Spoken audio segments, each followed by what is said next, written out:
actually see that. I mean, a good little hurry up just to get a little practice in. Real game scenario, hurry up offense. Yeah, if Coach Rice is smart, he'll totally get that set up. I think that would be good on his part. All right, so we're settling down here. Looks like we got Job in the shotgun. He's going to hand it off to Luke Brown. Luke Brown. Fumble! Wow. And the Oilers have jumped on the ball. Fumble on the play, recovered by the Oilers.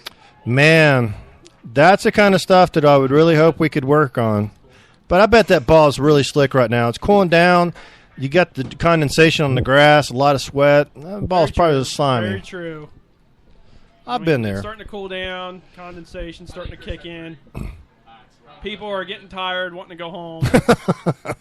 Yep, I agree with you on that one.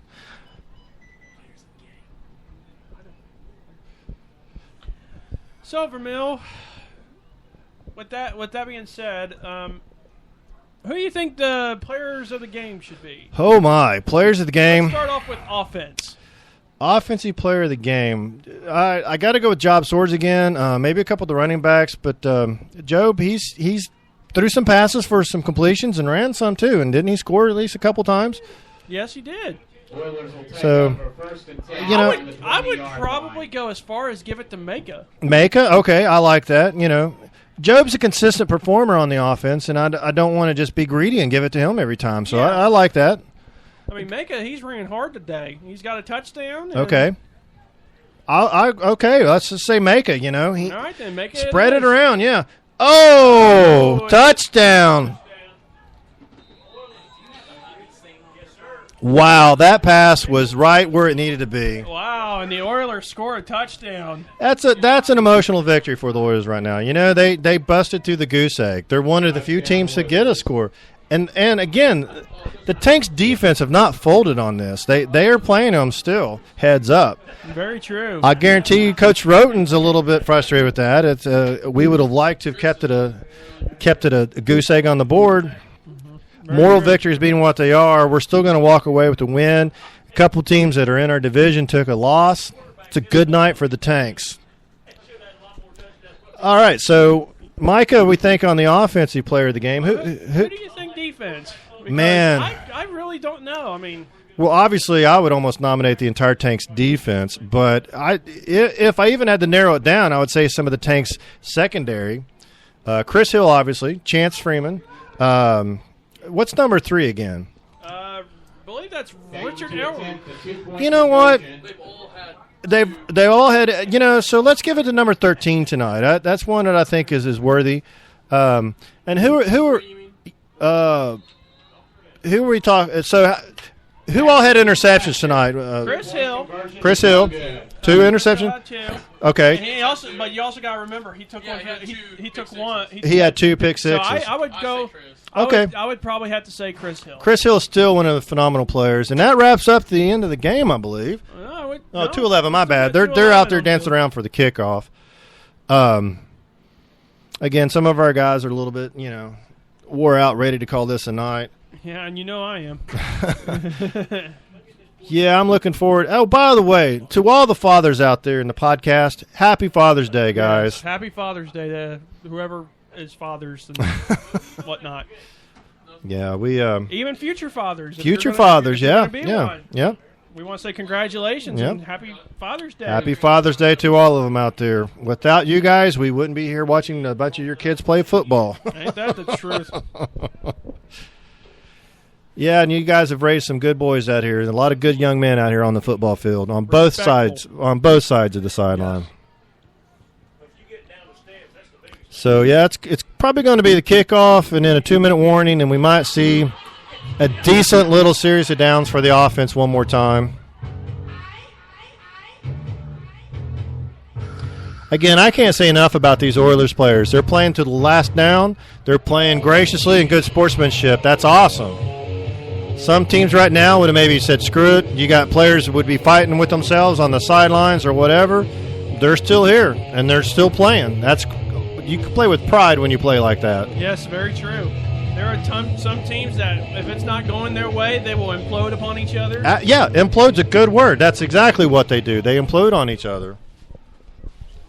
All right, so we got the Oilers set up to kick off. You know, I haven't really paid attention. I think the Oilers only kicked off once tonight. Yeah, I think it was the opening kickoff. So it looks like it was. number 4 is back to kick it. And there he goes. The ball's up. He's going to squib kick. Squib kick. Going to go out of bounds. So it'll be ball on the 35 for us. Yeah, actually. Flag on the play. Be on the 45. Well, yeah, we can either take it where it went out of bounds or at the 35.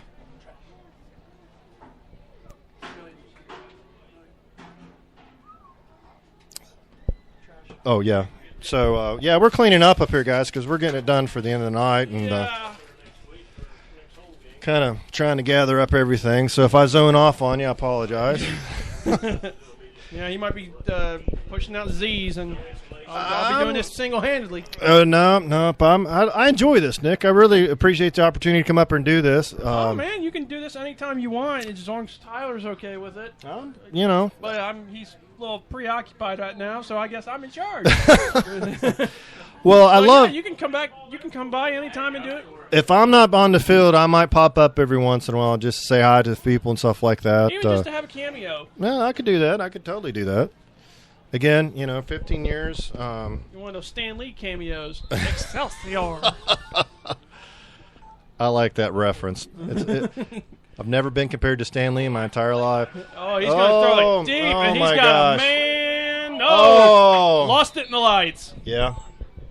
I like Jamie going for that one, though. Again, these are those timing plays. So now we've got 2-minute warning now. That's about right. Yep, it is now the 2-minute warning. So we can basically call this game over. Yeah. We're at the 2-minute The Tanks will improve to 5-0. Yes. And they are in the driver's seat in this conference. In the driver's seat of the conference due to the fact that West Virginia was defeated today. Yeah, two losses down. And even if we were to go up and have a struggle against the Butler County Broncos and come back with a loss, we still are in the catbird seat because we beat the team in our conference. And the biggest thing is securing home field advantage. Of course, staying undefeated is something that's in its own way as a goal. That is one of our main goals. Yes, staying undefeated, but then the bigger picture is to get to Florida. That is the goal. That has been on everybody's mind since the season began. That has been before the season began. That's been our slogan all year, Florida bound. And that's one of those things where if we get back down there again, it's a good time. I imagine with our scores and holding our defense or the other teams down. I haven't checked the rankings yet. Have you looked at any of the rankings? Not. I would be interested to see where we're at. I guarantee we're in the top 20. I guarantee we're in the top 10. I would say that, maybe even the top 5. I don't know who we're up against across the nation, but I feel that we're much better than the team that Job's going to toss it up again. Out of bounds. Oh, it's going to be caught. Did he catch it? He had his feet in bounds. Oh, it's waved off. It was waved off. Waved it off. I think he did grab it. The referee just didn't get a good angle at it. And that's okay. Again, at this point, it's almost like rubbing salt into the wounds. Yeah. The minute 30 left in this game. Third down and long for the Tanks. I would imagine they'll go for it on 4th down even, just, again, to keep the offense on the field. But now, since this game is over, the Tanks will improve to 5-0, undefeated still. They will go up against a possibly one of the, if not the toughest game on their schedule. I would call them the other contender for the blue-collar football league. They will probably be there to represent the West. That sounds about right to me. The Butler County Broncos. They will travel to Butler County. Jontez Jones. Uh-oh. That deceiving speed again. Oh, he gone. He's gone. He's going to go all the way. Touchdown. He hit the pylon. What do we got here, fellas? What do we got? I don't see a flag. Oh, I see the flag now. We've got holding. Oi. Flag down on the field. It's good to see Jontez have those bursts. Like I said, he's a patient running back. He read and followed and weaved through all that stuff, and his reward should have been a touchdown. Yeah. But But he knows what he's accomplished, and that's fine. I mean, that's John Tez, by the way, one of the most impressive young men with me. He's working on something that hopefully him and I will be able to announce coming up. But he's wanted to do something that unifies some of the communities. And, again, these young men, you never know what they're going to do sometimes. How many of you guys remember Monday Night Football where it's like, turn out the lights, the party's over? Nobody. Wow. That was Howard Cosell and Don Williams back in the day. So we're talking 1970s. Nick's just shaking his head like, No. who's this crazy guy up here? Yeah, I'm like, I'm just sitting here like, God, they put an old man up in this booth with me. Yeah. I'll be 47 this year. Oh, well. So You're only as old as you feel. right now, However that thing goes. Most of the time I feel younger, but this injury's made me feel a bit older. So we'll just yeah. Although I think next week I'm going to be allowed to start rehabbing it, but I'll probably be back up in the booth. So we're taking the podcast to Middletown, right? Yes, we are. We are That is taking awesome. the podcast. That I is think it's awesome. going to be me and Tyler. Okay. But if not, it's going to probably be me and you again. Okay. Hell, it may be me and Tyler, and you just show up again. So I'm getting confused all the time. Anthony's the trainer and Tyler's the podcaster. Yes. Okay. Anthony is the trainer who, yeah, that's, you get prayers out for Anthony if you can, please. Great young man. So the Oilers are leaning back on their helmets.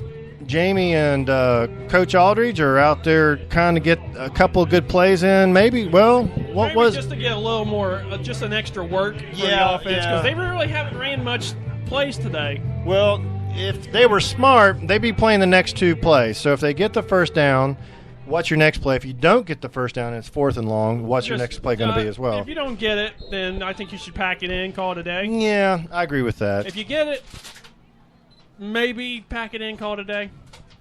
Either way, I think you're going to pack it in, call it a day. Yeah, you got Jobs back in the shotgun again. Job. Screen pass set up to number 6. Decent block by 24. He's gone. He's gone. He's got too much speed. He ain't going to get caught. He's gone. He gone. He is gone. That was Michael Clay.